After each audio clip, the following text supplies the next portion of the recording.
Hello students. Agri hub JET institute के digital platform पर आप सभी बच्चों का हार्दिक स्वागत है। उम्मीद कर रहा हूँ कि आप सभी स्वस्थ हैं। कैसे हो आप सभी? बढ़िया हो और अच्छी आपकी तैयारी चल रही है ना? हाँ जी सर।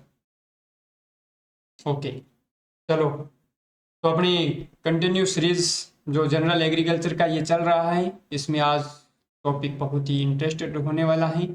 कल हमने ये पढ़ा था कि फसलों में क्रोमोसोम नंबर और सेंटर ऑफ एक्सीलेंस के बारे में जाना था प्रीवियस लेक्चर में। और यदि कोई स्टूडेंट्स इस चैनल पर नया है तो आप इसको सब्सक्राइब करें, अच्छा लगे तो लाइक करें, शेयर करें, है ना? ओके, नोटबुक लेकर बैठें, कोशिश करें कि आप नोट्स बनाएं और इन नोट्सों को दोबारा आप रिवाइज करें, है ना? आप कहोगे कि सर पीडीएफ मिल जाएगी क्या? देखो, पीडीएफ मिल भी जाएगी, कोई दिक्कत नहीं है, नोट्स भी मिल ही जाते हैं, कोई हार्ड काम नहीं है। परंतु मैं आपको सजेशन यही करना चाहता हूँ कि आप अपनी हैंड राइटिंग से लिखें। जो आप चीज़ें लिखेंगे तो उनका आपको फायदा मिलेगा। ओके, तो प्रमुख फसलों के परीक्षण भार करते हैं आज का ये लेक्चर अपना स्टार्ट। ओके सर, है ना? तो अपने पास फसलों का टेस्ट वेट दिया है, प्रमुख फसलों का टेस्ट वेट। पहले तो हम ये जान लेते हैं कि सर टेस्ट वेट होता क्या है, परीक्षण भार होता क्या है। तो हमने यहाँ देखा सर परीक्षण भार, परीक्षण भार। तो परीक्षण भार क्या होता है बच्चों? टेस्ट वेट क्या होता है? 1000 बीजों के भार को हम क्या कहते हैं? 1000 बीजों के भार को क्या कहते हैं? टेस्ट वेट कहते हैं, है ना? और ये उन फसलों का लिया जाता है जिन फसलों के बीज क्या होते हैं? बीज का आकार क्या होता है? छोटा होता है। आकार क्या होता है बच्चों? छोटा होता है। यानी कि जिन फसलों के बीज छोटे आकार के होते हैं उनका हम क्या लेते हैं? उनका हम क्या लेते हैं बच्चों? टेस्ट वेट लेते हैं, टेस्ट वेट लेते हैं। ओके, परीक्षण भार। दूसरा अपने पास क्या होता है? एक टर्म अपने पास ये ध्यान रखो कि सीड इंडेक्स होता है, सीड इंडेक्स होता है, seed index. Sir seed index को हम क्या कहेंगे? बीज सूचकांक कहेंगे, बीज सूचकांक कहेंगे, है ना? ये क्या होता है? 100 बीजों के भार को हम क्या कहते हैं? सीड इंडेक्स कहते हैं। 100 बीजों के भार को, 100 बीजों के भार को क्या कहा जाता है? सीड इंडेक्स कहा जाता है। और सीड इंडेक्स बच्चों उन फसलों का लिया जाता है जिनके बीज का आकार क्या हो? लार्ज हो। बीज का आकार क्या हो? लार्ज साइज हो। इनका साइज क्या होगा? बड़ा होगा।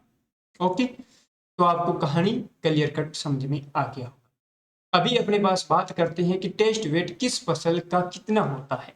इनमें से अपने को क्वेश्चन दे दिया जाता है। तो यहाँ देखो अपने पास जनरली अपने पास क्वेश्चन क्या दिया है कि सर जनरली क्वेश्चन ये दिया है कि सामान्यतः चावल का टेस्ट वेट कितना होता है? 25 ग्राम होता है। सामान्य जनरल चावल है उसका 25 ग्राम होता है। सर बासमती चावल का टेस्ट वेट कितना होगा? 21 ग्राम होगा। कितना होता है बच्चों? 21 ग्राम होता है। उसके बाद में बात करते हैं सर गेहूं का। तो गेहूं का टेस्ट वेट कितना होता है? 40 होता है। और यही आपको लिखा मिल जाए किसका? गेहूंसा का, गेहूंसा, है ना? तो गेहूंसा का क्या होता है? 2 ग्राम होता है, 2 ग्राम होता है। और अब देखो गेहूंसा के अन्य नाम की बात करते हैं। तो गेहूंसा को हम सर गुल्ली डंडा कहते हैं। क्या कहते हैं? गुल्ली डंडा कहते हैं, गुल्ली डंडा कहते हैं। हाँ सर, ठीक है। उसके बाद में सर गेहूं का मामा कहते हैं, गेहूं का मामा कहते हैं। हाँ सर। और इम्पोर्टेंट बात करते हैं तो कैनेरी ग्रास कहते हैं। इसको क्या कहते हैं? कैनेरी ग्रास कहते हैं। ये आपको ध्यान रखना होगा। कई बार क्वेश्चन दिया जाता है कि test weight of canary grass, तो गेहूंसा होता है। अभी फिर हमने जाना कि सर कपास का। तो कपास का टेस्ट वेट कितना होता है? 70 ग्राम होता है। कपास का टेस्ट वेट कितना होता है? 70 ग्राम होता है ना? उसके बाद में हमने यहाँ देखो, यहाँ आपको ध्यान रखना होगा कपास का। उसके बाद में एक पॉइंट और याद करवा देता हूँ, अरहर का। अरहर का टेस्ट वेट बच्चों कितना होता है? 72 ग्राम होता है। कितना होता है? 72 ग्राम होता है। ओके।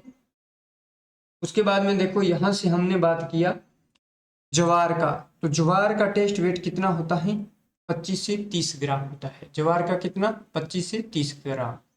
ज्वार को हमने सरसंज्ञा क्या दी गई थी, किंग ऑफ कोरेज सीरियल, मोटे अनाजों का राजा। और हमने क्या दिया था, कैमल क्रॉप का कहा था, है ना। सोरगम बाई कलर एलिस का नाम रहता है। चलो बाजरा, बाजरा का टेस्ट वेट कितना होता है बच्चों, 5 से 7 ग्राम होता है। कितना, 5 से 7 ग्राम। अलसी का टेस्ट वेट कितना है, 10 ग्राम। अलसी का टेस्ट वेट 10 ग्राम। और इसका सर अपने पास क्रोमोसोम नंबर की बात करें तो क्रोमोसोम नंबर अलसी में कितना था, 2n30 था, है ना। कुसुम में 20, अलसी में 30, सूरजमुखी में 34। हाँ सर ऐसे बताया था आपने।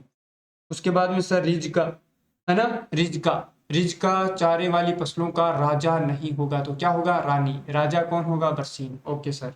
तो रिजका का टेस्ट वेट कितना होता है बच्चों, 2 से 4 ग्राम। रिजका का टेस्ट वेट कितना होता है, 2 से 4 ग्राम। ओके। मटर का दिया तो टेस्ट वेट कितना हुआ, 100 ग्राम। मटर का कितना हुआ, 100 ग्राम। टेस्ट वेट मटर का कितना हुआ, 100 ग्राम। कहानी समझ में आया, ओके सर, है ना। उसके बाद में यहाँ मटर का 100 ग्राम हो गया, कोई दिक्कत नहीं होना चाहिए, कोई दिक्कत नहीं होना चाहिए, है ना। Okay sir. चलो बात करते हैं नेक्स्ट, है ना। ओके। तो मोस्ट इंपॉर्टेंट अपने लिख लिए हैं, बाकी कोई दिक्कत आपको नहीं आना चाहिए, ठीक है सर। चलो अब अपने पास पॉइंट नेक्स्ट अपने पास कौन सा मिला है कि सर प्रमुख फसलों की संकर किस्में, प्रमुख फसलों की संकर किस्मों के बारे में जान लेते हैं, जो फर्स्ट हाइब्रिड है वो, उसके बारे में। तो ज्वार, ज्वार का फर्स्ट हाइब्रिड क्या है, CSH फर्स्ट है, कोऑर्डिनेटेड सोरगम हाइब्रिड फर्स्ट, है ना। तो यहां पर अपने पास ज्वार, ज्वार का सर CSH फर्स्ट। बाजरा, बाजरा का बच्चों क्या है, HB1, HB1। और उसके बाद में बात करते हैं तो मक्का का क्या है बच्चों, गंगा वन, गंगा वन, ऐसे याद करेंगे। तो गंगा वन सबसे पहले मक्का को निकाला गया था। मक्का का फर्स्ट हाइब्रिड कब निकाला गया बच्चों, 1961 को। कब निकाला गया, 1961 को। उसके बाद में बात करते हैं तो ज्वार का 1964 को, ज्वार का हाइब्रिड निकाला गया, 1964 को रिलीज किया गया।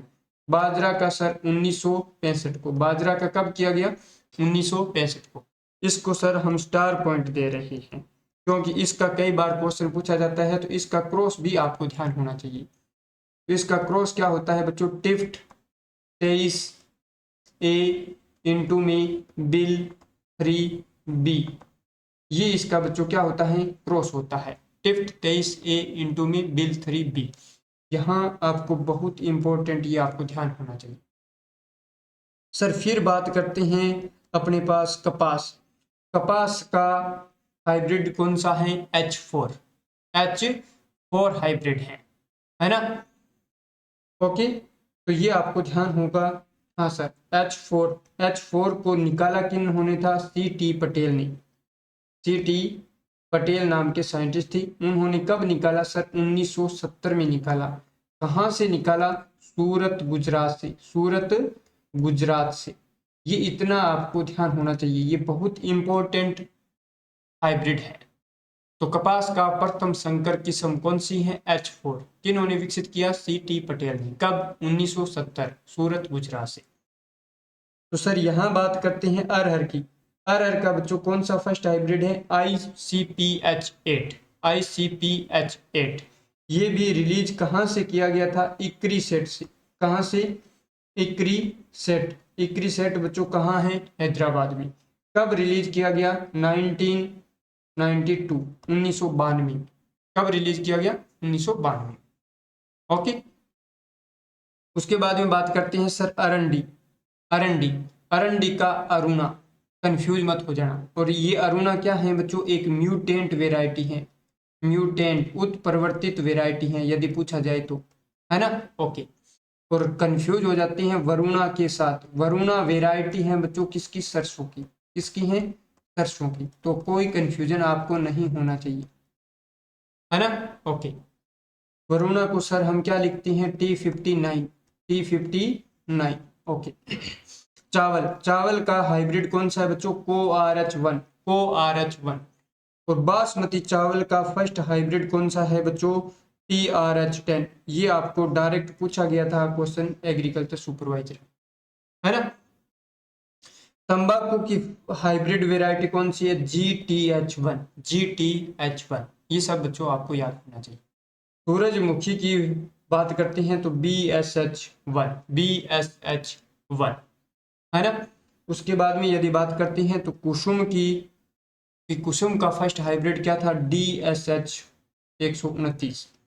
आम का बात करते हैं तो बच्चों मलिका दिया गया है, मलिका दिया गया है। तो मलिका बच्चों देखो यहां से आपको दो क्रॉस याद करवाते हैं, एक तो होता है DNA, है ना, DNA।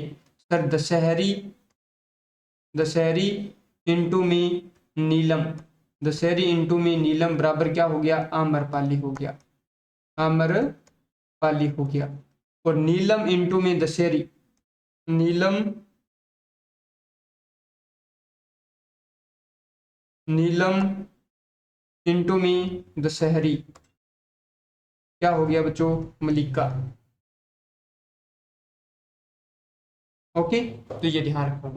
के बाद में बच्चों मस्टर्ड की बात करते हैं तो NRCHB 506 इंपॉर्टेंट है, सेवर भरतपुर से निकाली गई वेराइटी है। कहां से, सेवर भरतपुर से, है ना।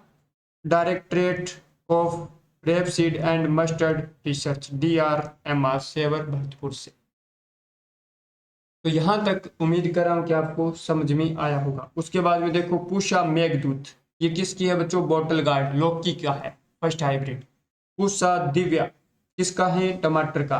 तो टमाटर का फर्स्ट हाइब्रिड बच्चों एक और भी है, कर्नाटक, ये भी ध्यान रखना, है ना। तो इनमें से कई बार ऑप्शन कर्नाटक भी मिलता है तो वहां पूषा दिव्या नहीं मिलेगा।